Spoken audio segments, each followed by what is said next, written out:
So this is another cyber-inspired yoke. It's obviously a lot more wider than it is tall. We have to take everything from the OEM wheel and put it in here. So not just the airbag, but the buttons, the scroll wheel. But let's take a closer look at this. All right, the light here is much better. Yeah, this looks and feels good.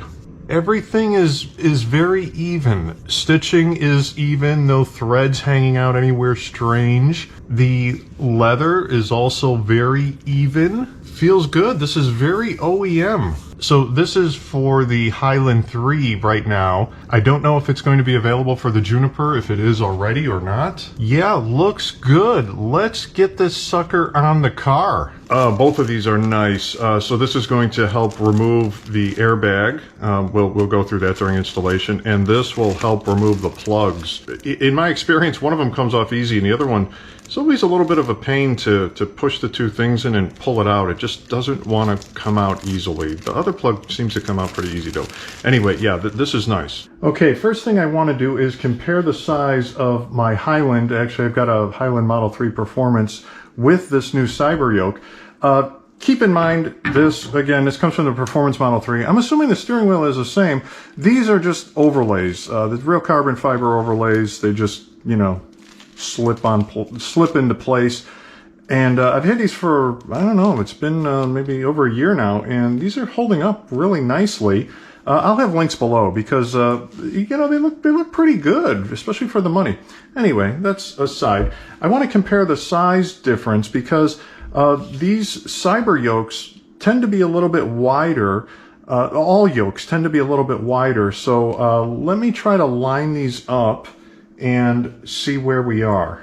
Okay, I think I have these lined up about as good as we can. And you might be able to see, try different angles here, but the Cyber yoke is definitely wider. You can see that, I don't know, maybe half an inch or so.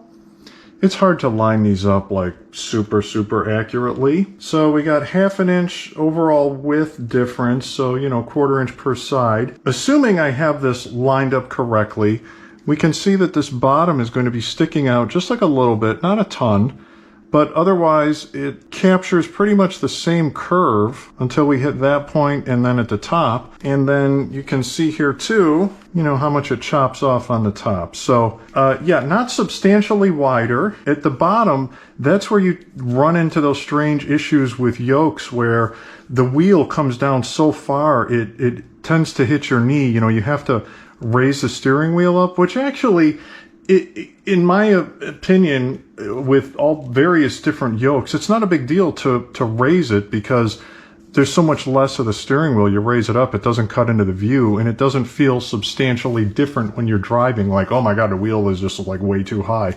And yeah, by the way, I have already transferred everything from my OEM Highland steering wheel to a different steering wheel. That steering wheel, then we're going to transfer and put it on the new Cyber yoke. That's why this one is empty right now. And the video that I'm about to show will show me taking things off of this wheel, and then we'll show putting on there. Don't worry about which steering wheel is taking it on and off of. The steps are all the same. You know, to take things off of this steering wheel is the same. Putting it on this steering wheel or a different one, that it's all the same because things just have to go on in a certain way. So now let me show you the steps for taking everything off of the OEM wheel, and then we will put it on here. All right, so what are you going to need for the install? Torque wrench. You're going to torque the new steering wheel down to like 59 foot-pounds. So you need one that can handle 59 foot-pounds, which is kind of like all of them. To get the old steering wheel off, you're going to need either a long ratchet like this, which is, I don't know, some kind of 18-incher, or maybe some kind of a pipe extension or something for your existing, if you have a smaller ratchet. You will need a 10-millimeter Allen socket. You're not going to be able to do it with just an Allen wrench. You're going to need a socket like this and some kind of an extension to be able to reach into the steering wheel. That's a fairly big Allen socket. A couple screwdrivers just to pry some things. You'll see, no big deal. Torques. There's a bunch of torques in here to change things out. This is a this little guy is a T6. So yeah, to swap out all the controls in the steering wheel, you're going to need a bunch of these Torx. But otherwise, the install is not difficult. It's just, you know, just got to change a bunch of things out. No big deal. All right, step one, I am in the safety menu, power off. Let's get in here.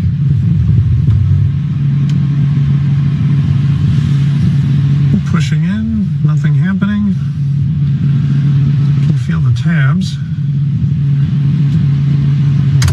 There we go. So that side's out. And this side's out.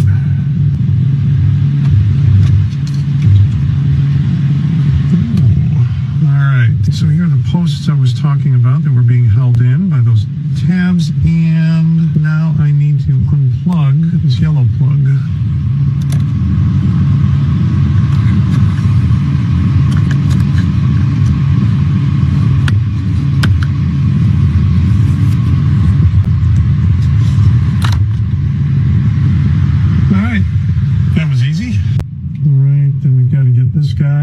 Alright, I actually had a bit of a hard time getting this one out for some reason, and I had to use this tool to get in here and pry it as I held these clips down like this. So anyway, it should have come out as, you know, like this one did, really easy. Once you get the clips, you just kind of give it a little pull and it comes out. For some reason, this side was stuck a little bit more, but, you know, not that big of a deal. We got to get this big 10mm Allen bolt out, and for this, we've got the big boy. I don't know what this is, 18-inch. Ooh, we're going to need a little bit more extension to get in there without hitting the steering wheel. If I can do this now. There. Alright, this is not that hard. If you get this, like I said, like this big 18-inch breaker bar, this is a 1/2-inch drive, and it wasn't that hard to get off. But it would have helped to have the steering wheel locked. Look at that sucker. This is actually thread locker, if I'm not mistaken. Basically keeps it from unthreading. Okay, now all we have to do is pull it off. Voila. All right, first let's get these guys off. These are T20s, Torx bits. Okay, next we pry this out. All right, this is real small. This is a Torx 9, T9. I recommend getting something like this, magnetic tray.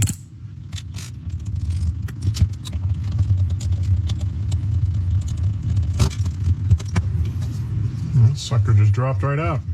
Okay, next we're going to take these out. These are T30 Torx bits again.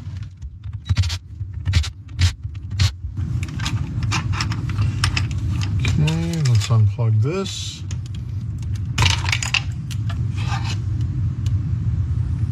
Okay, remove this guy, T20.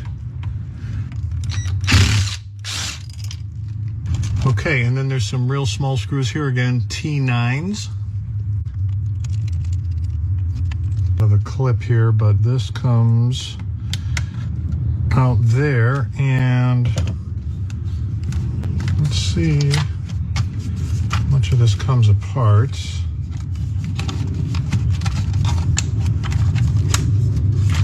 What is holding on here? Oh, okay, not much. All right, we have a few more of these T9s. I see them here, here.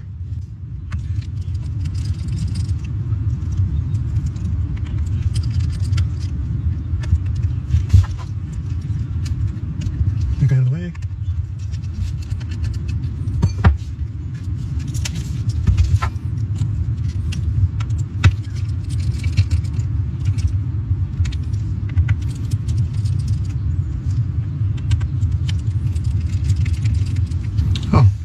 Leave these in.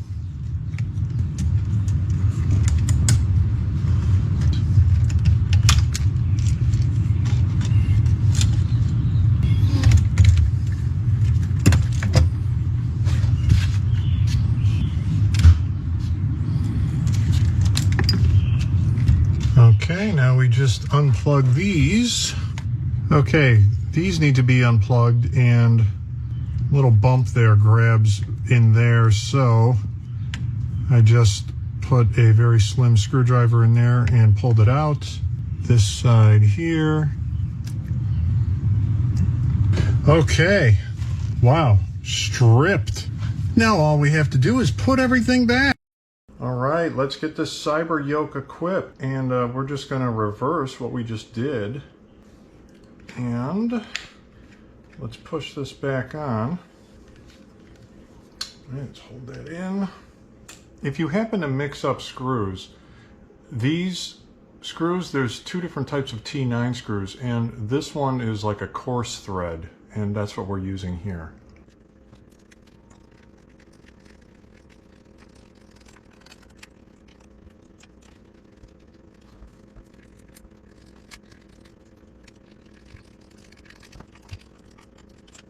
Let's put this orange wire back on here first. Okay, so this wire needs to be run here, across here, through there, and then over here. And I already did this side here. See, same thing, other side. And then we are going to plug them in. I want to show something else. This wire needs to be run behind here and over this little clip right here. Kind of gets in there. So you don't want the wire running outside of here or below there. Actually, if you go below there, it probably won't even fit. So get it in there and behind there. And routed throughout here. So keep all that in mind. Then these get plugged in and clipped back in here.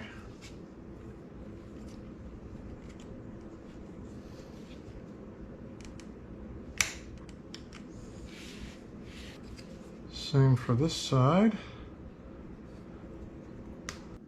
Okay, let's put this back on and just make sure we get the wires in there.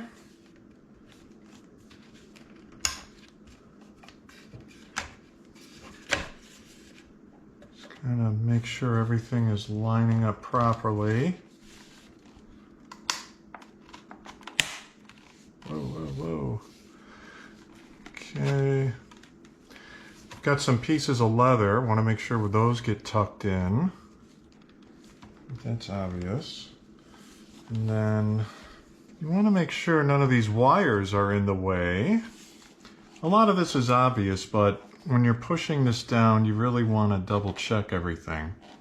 All the holes are lining up. All right, so far so good. Okay, let's start putting these back on.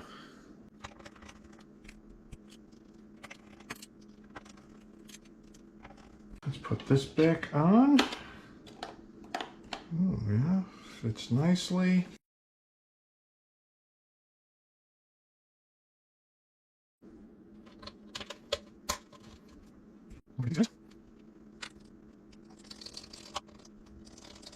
All right, let's now make sure that we've got all the wires in the channels here on the sides.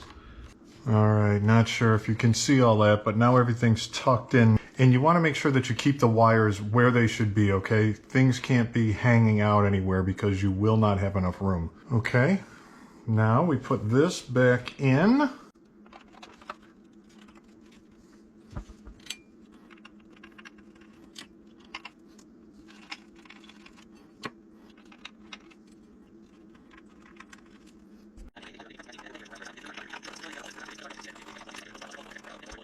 Okay, plug this back in. Oh yeah, check it out. This is looking good. Let's get it on the car. There are a couple keys in here, so you can't put this on the wrong way. On top of that, you got to line it up with the plugs in there. So, all right, so it doesn't feel like it's in all the way, but when we tighten this bolt back up, I think it'll push it in the rest of the way. Okay, Let's make sure that this is off again too before I start plugging everything back in.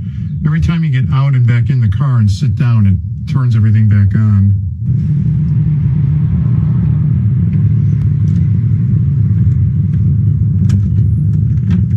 Now, it's better to have a torque wrench. Spec is 59 foot-pounds. Is that 80 Newton meters, if I remember?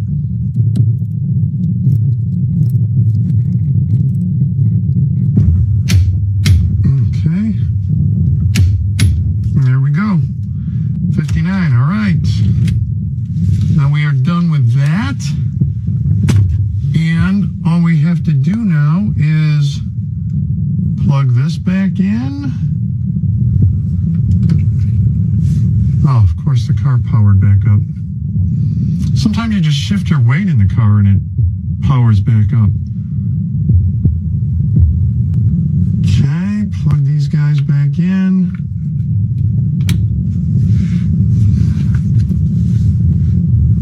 And then this yellow plug that back in.